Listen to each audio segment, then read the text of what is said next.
The second question, also the interview of the Armenian Prime Minister to France 24, is about the fact that he said that Russia directly urged the population of Armenia to commit a coup d'état in the country, and Moscow's propaganda, according to him, has not weakened so far.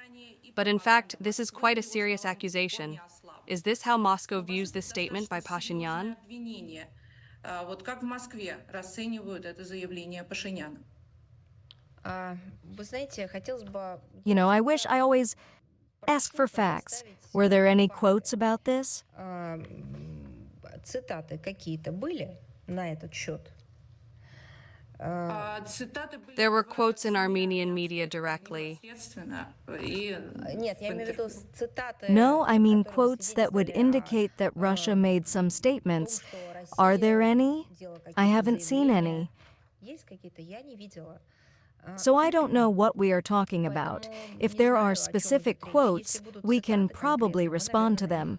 The fact is that the claims of the Armenian Prime Minister mentioned by you have no grounds. Russian officials have never allowed even a hint of calls to overthrow the legally elected authorities anywhere.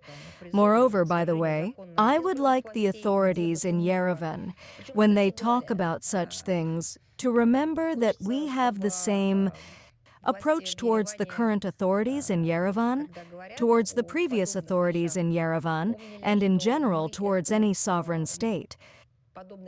A logical question arises: do those who are now in power in Yerevan themselves adhere to this logic with regard to others?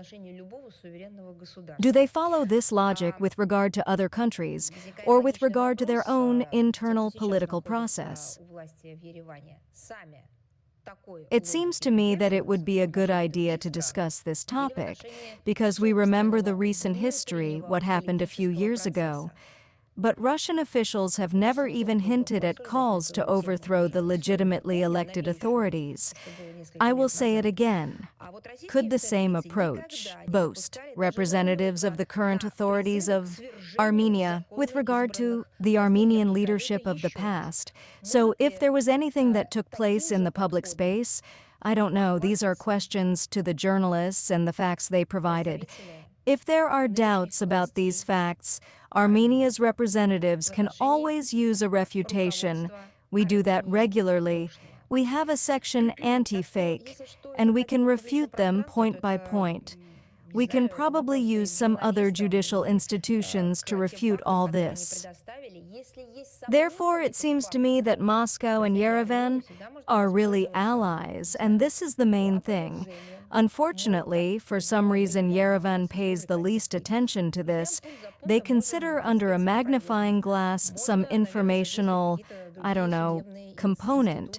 For some reason they deny journalists the right to make some reports, to prepare some programs. We have official relations. These official relations are time-tested and have a legal basis. There have never been any actions on our part aimed at purposeful destruction of friendly relations with Armenia. Moreover, we have repeatedly proposed our partners to discuss and resolve all problems within the framework of a trustful dialogue. We have not yet seen any counter-movement in this regard, so it seems to me that all this simply has no grounds, and if there are any, let someone provide us with something, some facts, and so on.